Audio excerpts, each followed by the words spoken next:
வணக்கம் எனக்கன்பானவர்களே, இன்றைய நாள் எங்களால் மறக்க முடியாத ஒரு ஒப்புநிகரற்ற நாள்.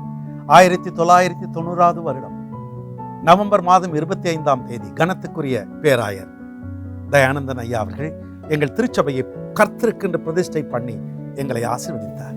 34 வருடங்கள் ஓடிவிட்டன. இன்று 35வது ஆண்டுக்குள் நாங்கள் நுழைகிறோம்.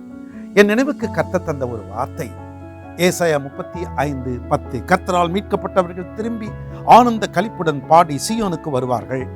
நித்திய மகிழ்ச்சி அவர்கள் தலைமையில் இருக்கும், சந்தோஷமும் மகிழ்ச்சியும் அடைவார்கள், சஞ்சலமும் தவிப்பும் ஓடிப்போம். அதுதான் எங்கள் வாழ்க்கையிலே நாங்கள் கண்டது. சஞ்சலமும் தவிப்பும் எங்களை விட்டு ஓடிப்போனது.